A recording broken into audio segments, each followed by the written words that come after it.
বন্ধুরা, গ্রামারের এই ক্লাসগুলিতে আমি কিছু বিষয়কে সংক্ষেপ করে তোমাদের সামনে তুলে ধরার চেষ্টা করে আসছি।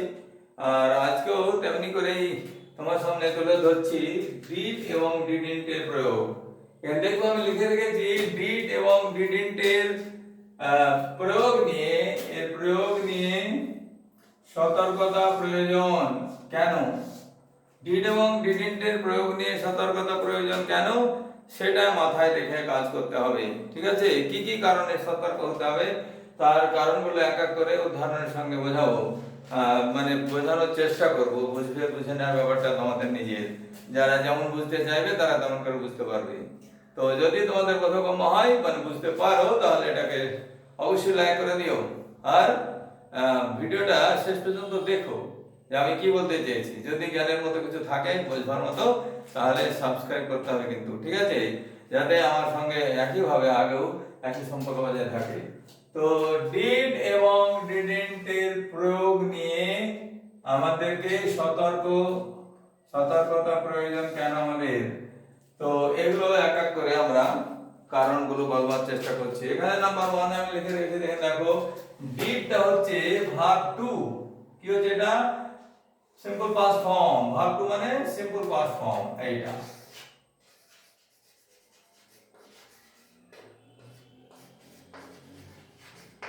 Simple past of do, do এর সিম্পল পাস্ট। তো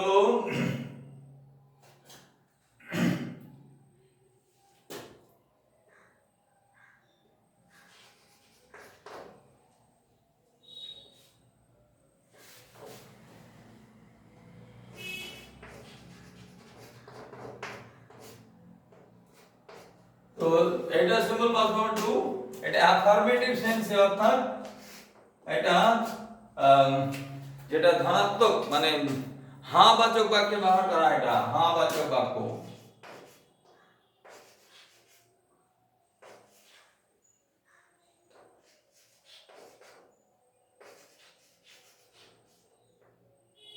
হ্যাঁ বাচক বাক্য লেখা দরকার নেই, হ্যাঁ বাচক বাক্যে ব্যবহার করা হয়, এইটা হচ্ছে অ্যাফার্মেটিভ।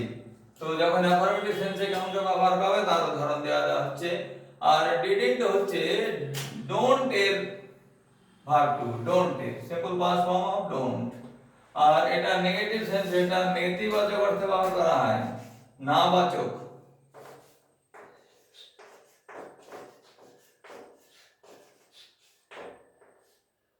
না বাচক অর্থে ব্যবহার করা এটা। তো এগুলো মনে রাখার বিষয়ের জন্য আমি বলে নিচ্ছি। তারপর হচ্ছে এটা এক নম্বর হলো ঘটনা মনে রাখতে হবে, দ্বিতীয় ঘটনা এটা মনে রাখতে হবে, তৃতীয়টা হচ্ছে ডিড এবং ডিডন্ট এরপরে সর্বদাই, ডিডন্ট এর পরে সর্বদাই ভার্ব ওয়ানের প্রয়োগ হবে, মানে সিম্পল প্রেজেন্ট টেন্সের প্রয়োগ হবে, সিম্পল প্রেজেন্টের প্রয়োগ হবে।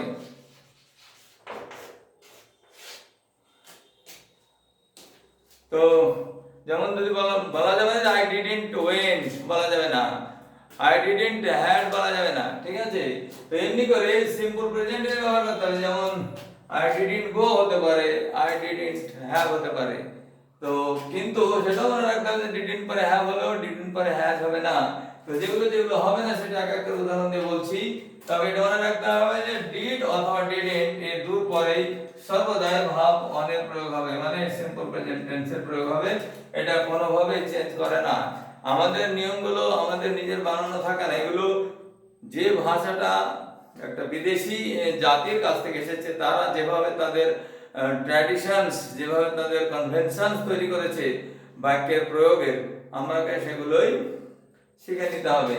তো এইগুলো শিখে নেওয়ার জন্যই আমরা এখানে মনে রাখবো ডিড বা ডিডন্ট এর পরে সবসময় ভার্ব ওয়ানের প্রয়োগ করব। এবারে বিশেষভাবে মনে রাখার বিষয় হলো যে আমরা দেখি বাচ্চারা যখন প্রশ্ন, ইংরেজির প্রশ্ন লেখে, ছোট ছেলেমেয়েরা হোক, ক্লাস 2 3 4 5 6 7 8 8 পর্যন্ত বাচ্চারা কি করে, প্রশ্ন যেমন বলা থাকে why did king that and that make this mistake.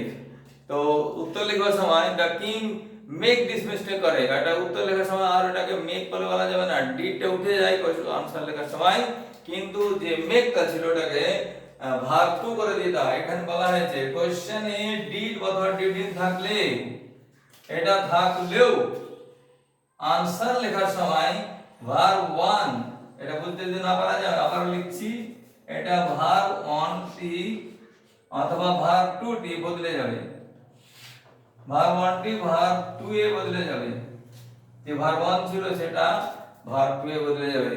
যেমন আমি যদি বলি যে why didn't you come to school yesterday, why didn't you come to school yesterday, didn't পরে কাম ছিল প্রেজেন্ট টেন্স, ঠিক আছে, তখন উত্তর বলা যাবে না, যে আই কাম টু স্কুল বলা যাবে না, কি বলতে হবে তাহলে আই ডিডন্ট, মানে আই ডিডন্ট কাম যদি হয় তো সরি আমি এটা বাক্যটা বলে দিচ্ছি তাহলে সহজ হবে আর একটু। didn't you come to school yesterday, didn't you come to school, didn't এর পরে কাম ছিল, সাপোজ মনে রাখবে, আমি মুখে বলছি পরে বোর্ডে দেখাচ্ছি। তো didn't you come to school yesterday প্রশ্ন করছে টিচার তোমাকে, তাহলে তুমি কি বলতে হবে আই কাম টু স্কুল, ঠিক আছে, তো তা বলা ভুল হয়ে যাবে, কি হয়ে যাবে তাহলে I came to school yesterday, yes sir I came to school yesterday, ঠিক আছে। উত্তর যদি ডিডন্ট বলো তো আই ডিডন্ট কাম বলতে হবে, কিন্তু যদি হ্যাঁ বাচক বলতে যাও তো বলতে হবে এখানে কি ইয়েস স্যার আই কেম, ওখানে কামটা বলা যাবে না, ভার্ব টু এ পরিবর্তন করতে হবে। তো এইভাবে মনে রাখতে হবে সেন্টেন্স গুলো, আগে এক এক করে ওটা বোঝানোর চেষ্টা করা হচ্ছে। আমি এগুলো এখন বোর্ড থেকে মিটিয়ে ফেলে তোমাকে নতুন করে সেন্টেন্স বোঝানোর চেষ্টা করছি। অ্যাফার্মেটিভ সেন্টেন্স কেমন হচ্ছে আর সতর্ক কেমন হওয়া দরকার।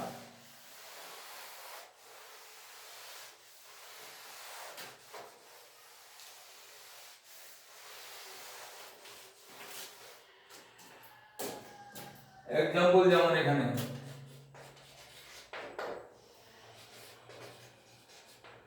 সে এই ভুলটি করেছিল,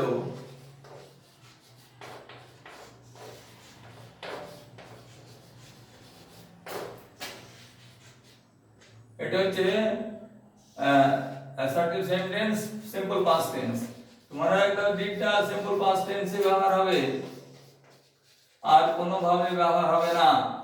তো এখানে যে উদাহরণটা एग्जांपल যদি বাংলায় করা যায় তো হি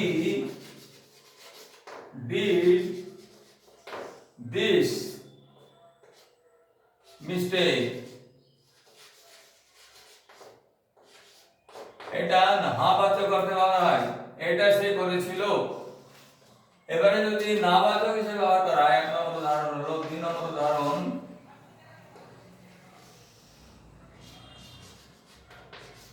তারা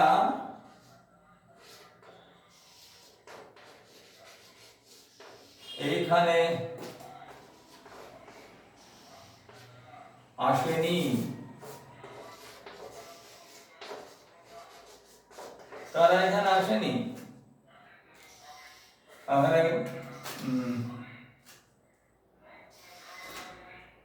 কাল কথা লেখা বলে গেলাম, তারা কাল এখানে আসেনি। এখানে উদাহরণটা যদি ইংরেজি করা যায় তো দে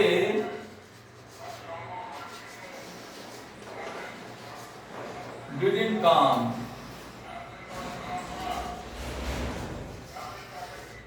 here yesterday,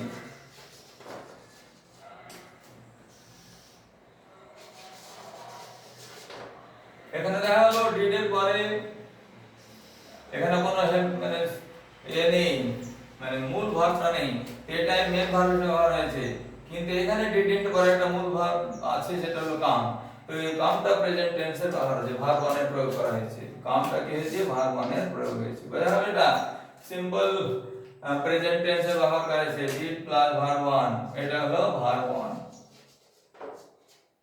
তো ডিড এর পর ভার্ব ওয়ান লাগানো সেন্টেন্স আমি আবার দিচ্ছি।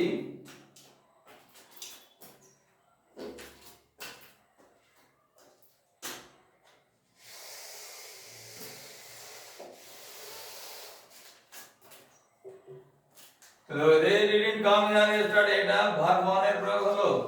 আবার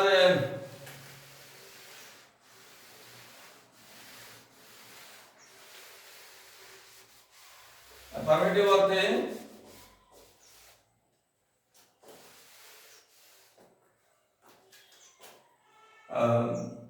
এবারে প্রশ্ন যেটা তৃতীয় বিষয়টা বোঝাতে চেয়েছিলাম সেটা আমি বোঝানোর চেষ্টা করছি এখানে। যেমন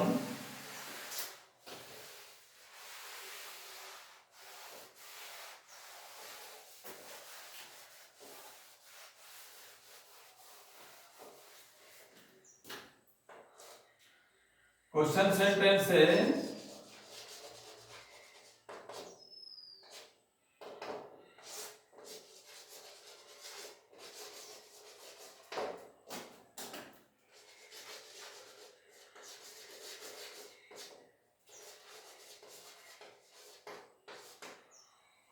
Why did you tell a lie? তুমি মিথ্যা কথা বলেছিলে কেন? কেউ ধরো জিজ্ঞাসা করলো,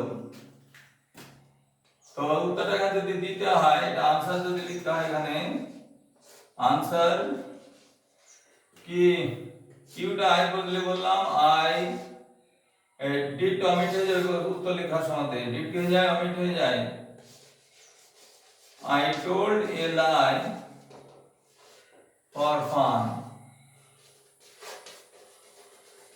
উত্তরটা দিলে হয় এখানে ডিড আর টেলটা এখানে ছিল যেটা ছিল এইখানে এটা কি হয়ে যাচ্ছে ভাগ টু হয়ে যাচ্ছে। এটা মনে রাখতে হবে যে আমি যখন এটাকে কোশ্চেনটাকে আনসারের পরিবর্তন করছি তখন এই যে মূল ভাবটা আছে এখানে টেলটা, এই মূল ভাবটা বদলে ভাগ টু হয়ে যাবে। এখানে ভাগ ওয়ান ছিল, তো ভাগ ওয়ানটা ভাগ টু এ বদলে যায়। তো এই কেমন করে বদলে যাচ্ছে এটা আমাদেরকে মনে রেখে দিতে হবে, ঠিক আছে? এবার আরো একটা উদাহরণ দিচ্ছি।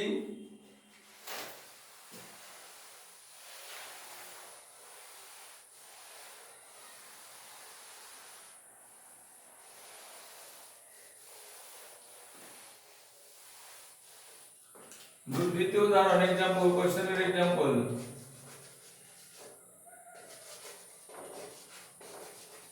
Why did the British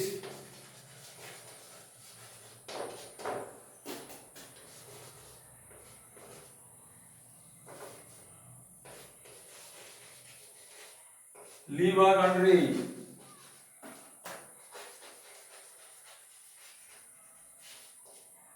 এটা ধরো প্রশ্ন থাকলো একটা প্রশ্ন, হিস্ট্রি প্রশ্ন, আমাদের ব্রিটিশরা কেন আমাদের দেশ ছেড়ে গেছিল?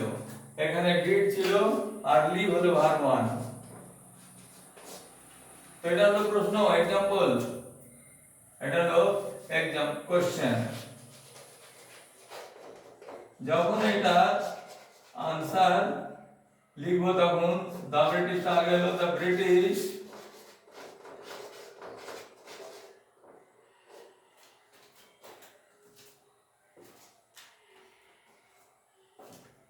the British left our country আর হোয়াইট ছেড়ে দিলাম when did British left our country? আমি বড় সেন্টেন্স বানাতে হবে তাই ছোট করলাম, ঠিক আছে? Don't mind. তো এটাকে when দিয়ে বড় সেন্টেন্স করতে হতো, তো সময় নেই। তো when the British left our country in 1947 on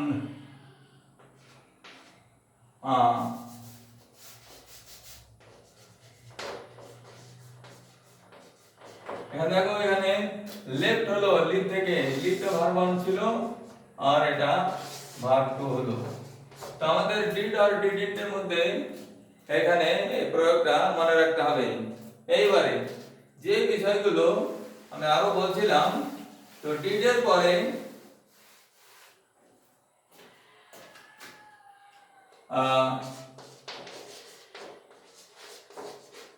did এর পরে কি হবে? হ্যাভ হবে, এটা রুলটা মনে রাখতে হবে। কিন্তু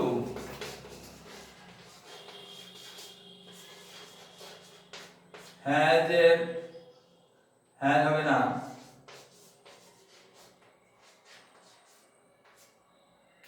ডিড এর পরে হ্যাভ হবে কিন্তু হ্যাজ হবে না। যেমন এক্সাম্পল এখানে দিচ্ছি,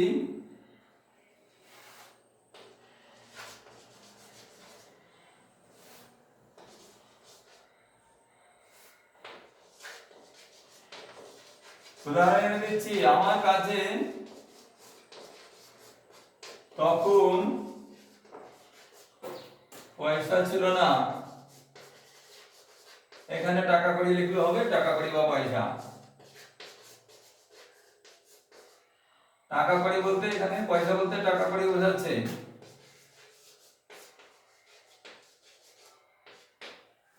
তো এখানে যদি পাস্ট টেন্স এটা হচ্ছে, তো কি লিখতে হবে এখানে? I didn't have money, didn't have money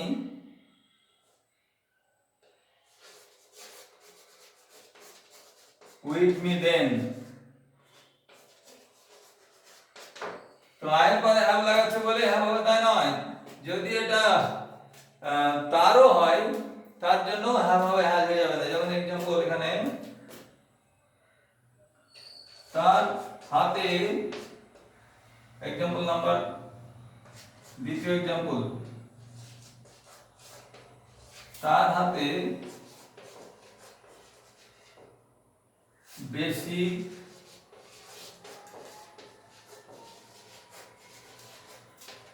সময় ছিল না, তার হাতে বেশি সময় ছিল না। এটা যদি ট্রান্সলেট করা যায় তো কি লিখতে হবে? হি ডিডন্ট হ্যাভ, এখানে তো হি এর পর হ্যাজ হয় এমনি সাধারণ বাক্যে মানে প্রেজেন্ট পারফেক্ট টেন্সে, কিন্তু এখানে যখন পাস্ট টেন্সে ব্যবহার হচ্ছে সেখানে হ্যাজ কিন্তু হবে না, এখানে হ্যাভই হচ্ছে। হি ডিডন্ট হ্যাভ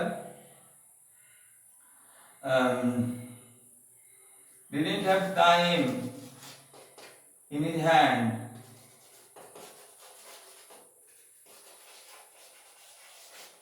তো বন্ধুরা, এভাবে ডিড এর প্রয়োগের আরো, ডিড এবং ডিডন্ট এর প্রয়োগের আরো অনেকগুলো লম্বা উদাহরণ আমরা দিতে পারি, কিন্তু অতিরিক্ত শারীরিক অসুস্থতার কারণে আমি দীর্ঘায়িত করতে চাইছি না।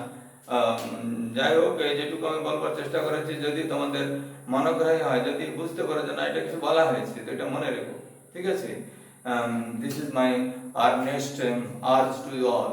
I am not going to request, rather neither I am going to command. It is just an urge, an appeal to you, that in order to enlighten your heart and mind, you should go through the content of this video, and if you like, then that will be an asset for me that you are liking me. Okay, with that request that you should subscribe my channel to integrate me with you. You should just keep a link with me. I am going to just depart. এখান থেকে আমি বন্ধ করছি। ভালো থেকো সবাই, ঠিক আছে?